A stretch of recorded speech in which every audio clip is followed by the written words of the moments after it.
Part 4. Chief of Police Gene Arnold heard the screams long before he saw what was causing them. He'd already had a shitty weekend. First, his son comes home from the forest covered in bruises, blood, and a few broken bones. Then he heard a 17-year-old kid had been responsible. Of course, the kid denied having anything to do with it, but when asked what really happened, he didn't say a word. Now the chief had to deal with the kid's annoying as hell overprotective mother, who'd rather believe her precious little baby than the word of 3 reliable witnesses.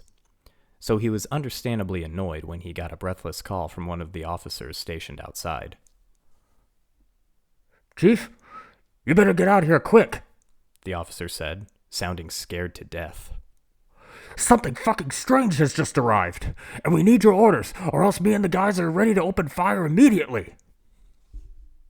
Arnold got off the couch, leaving a bewildered Jake and his even more bewildered mom with the junior officer. He stepped outside, and what he saw stunned him like nothing else had ever before. Across the street stood what looked like a teenage girl, but was bigger than a house. She must have been 10 stories tall, thought Arnold, struggling to regain his composure. Her face seemed to indicate that she was afraid, or at least a little confused. But Arnold didn't dwell on it. Whatever this thing was, he was convinced it couldn't possibly be human. It had to be destroyed quickly, before it kills anyone else. Several blocks away, a large crowd had begun to form. Many people were screaming, and all were keeping a safe distance. Around him, the other officers had gathered. They were clearly just as scared as he was. "All right, listen up," he said, as bravely as possible. "I don't know what the fuck's going on, but we're not going to run like a bunch of pussies, that's for sure. I want all of you to open fire on that thing immediately. We're taking it down before it takes us out. Is that clear?" "Yes, sir," they said in chorus, got out their pistols, and began to shoot at the monstrously huge girl. Susie heard the shots, and her heart nearly stopped in fear. This is it, she thought. This is the end. Then, to her great relief, she found she was still alive. The bullets merely stung her a little, not actually enough to hurt her, just to be mildly annoying. She was clearly a lot stronger and tougher than she thought, but she was still afraid of being shot in the eyes, and she had Linda's safety to consider as well. With one hand, she held her new friend flat against her stomach, completely covering her, and with her other, she tried to shield her eyes. She would just have to wait this out. After what seemed like forever, the shots stopped. Susie lowered her right hand. Alive and still mostly unhurt. A bullet had hit her cheek, but to her it felt no worse than a pinprick. At her feet, the cops were beginning to realize that their actions were futile. They grouped together and were talking to each other, too softly for her to hear. This was her opportunity. Slowly and carefully, she sat down on her legs. Her lower legs stretched across the street and into Jake's yard, but she couldn't help it. She was just too big for this town to handle her. Then she lowered her hand and deposited the terrified Linda. Luckily, she was unscathed as well, and she courageously walked towards the group of officers. "Please don't shoot," she cried, hands raised in the air. "It's me, Mr. Arnold, Linda.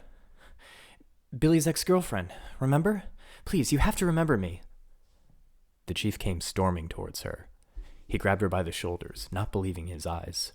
She tried to break free, but he grabbed her even harder and began to yell questions at her. Linda, what's going on? What the hell is that thing? It's... Her name's Susie, Mr. Arnold. She's my friend. If you let go of me, I'll explain everything." The chief let her go hesitantly. By now the other cops had joined him, and all were staring up at the behemoth who blocked the street. She gave them a nervous smile and waved her hand. Linda began to tell them what was happening. "This is Susie Adams. She's 15 years old. She lives in the forest, in that place behind the fence. She's got a giant house there and everything. This may sound strange, but she's really just a normal girl. Please don't shoot her, Mr. Arnold. She doesn't want to hurt anyone." Then she hesitated before continuing. "Although, she's actually the one who hurt Billy. You see, Billy stabbed Jake with his knife and she thought they were trying to kill him. So she wanted to teach them a lesson. It was just an accident. She's really, really sorry. We just don't want you to arrest Jake."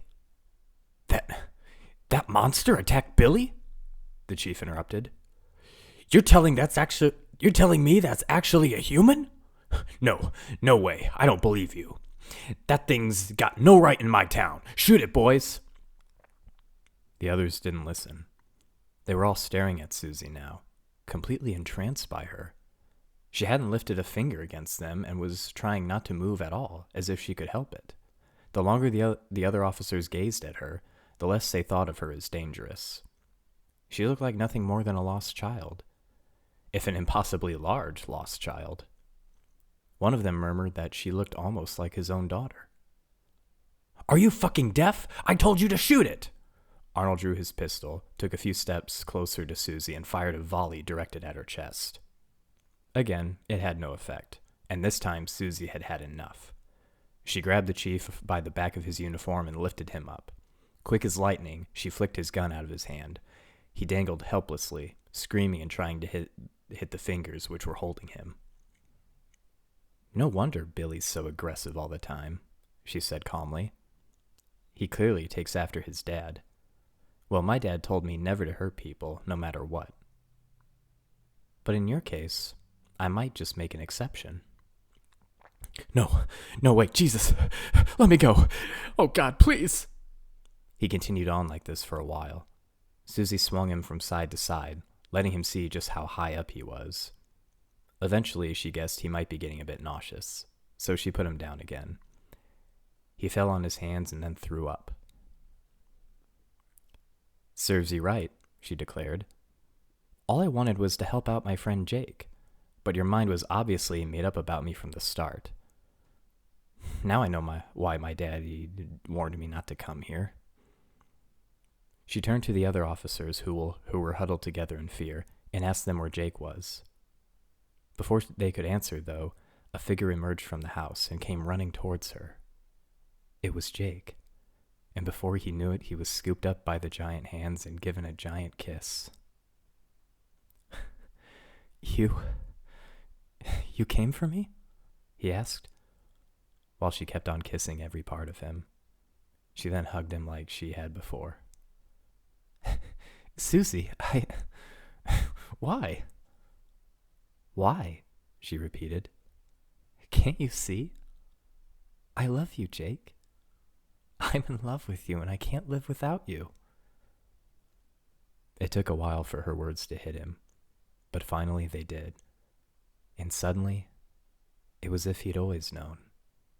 A big smile spread across his face, and all the problems of the past few days disappeared.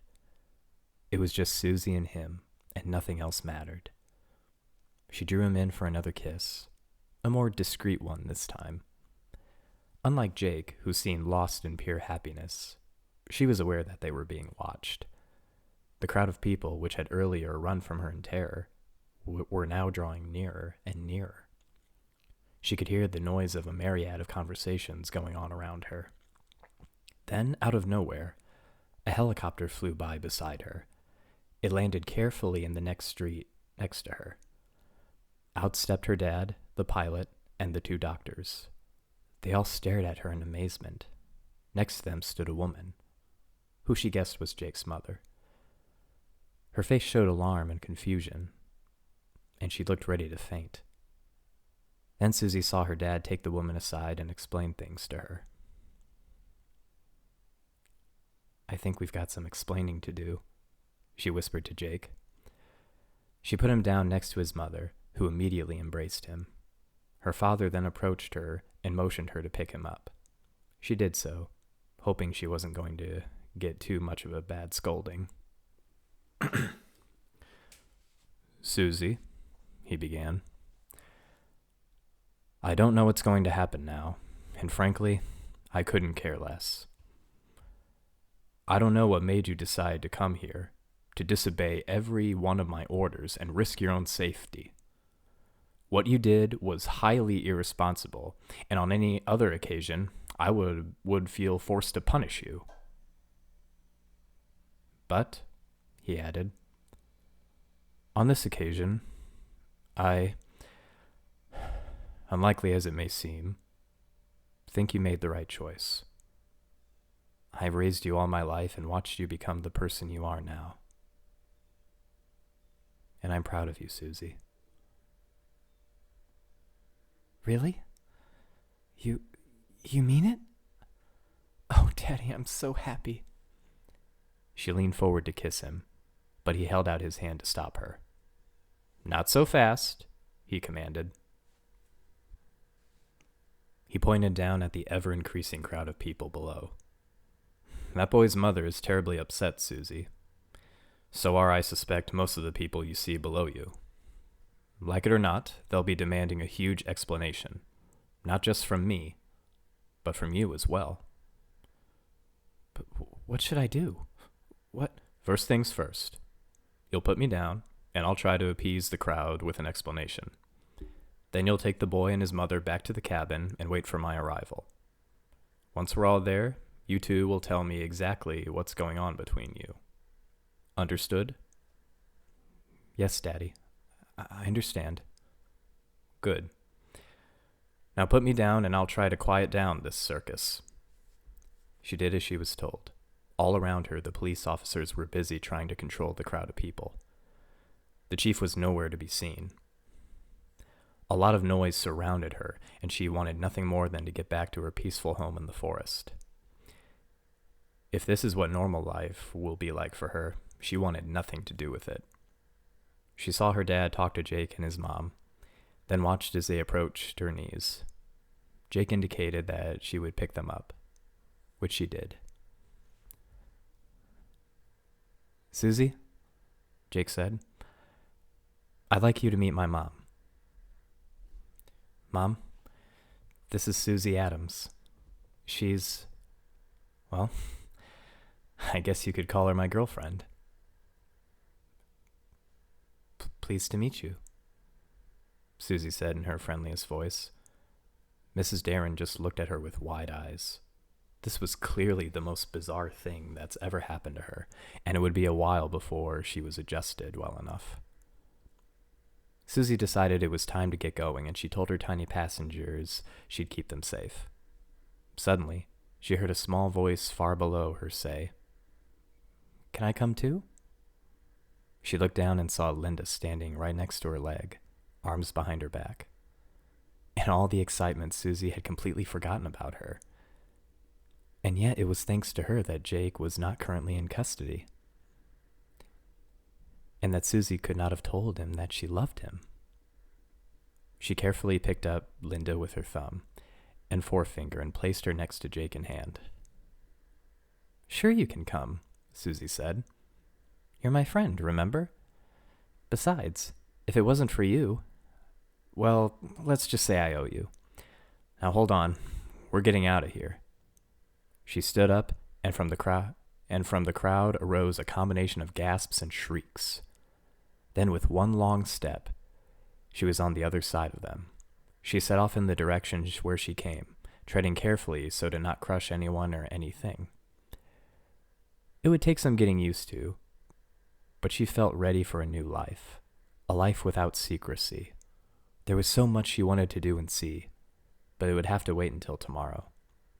Right now, she had more important personal things to deal with. Though the sun was shining strongly, the deep waters of the lake were still cold.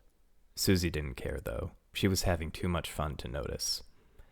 Though she hadn't swum in a long, long time, she could still remember how, and the large lake was a few miles south of Barton, and it was a perfect place to do so.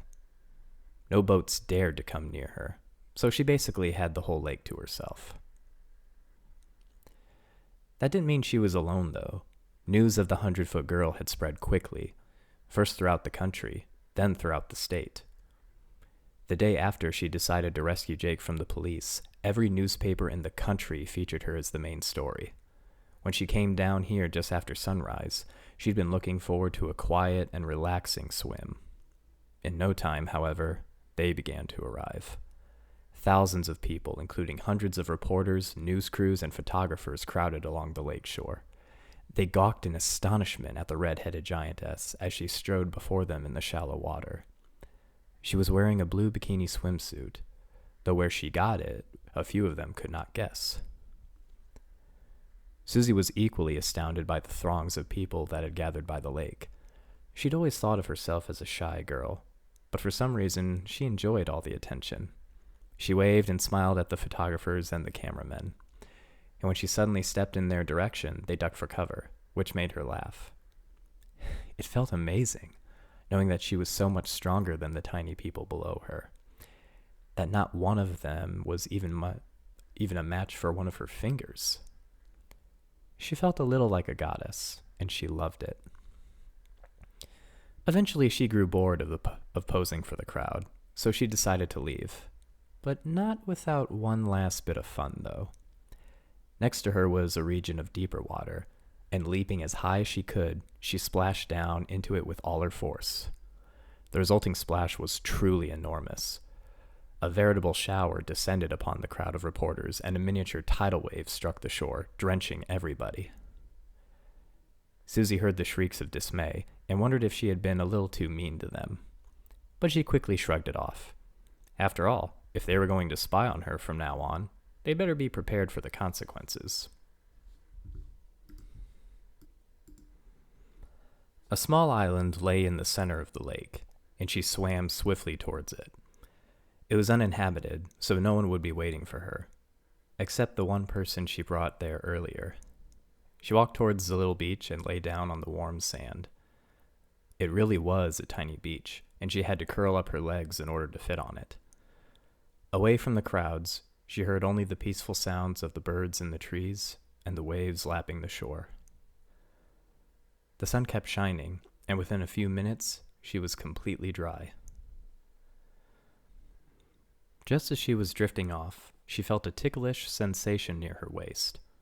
Someone was trying to climb up her side and onto her stomach. Lifting her head slightly, she saw Jake struggling in an attempt to climb her. "Need some help?"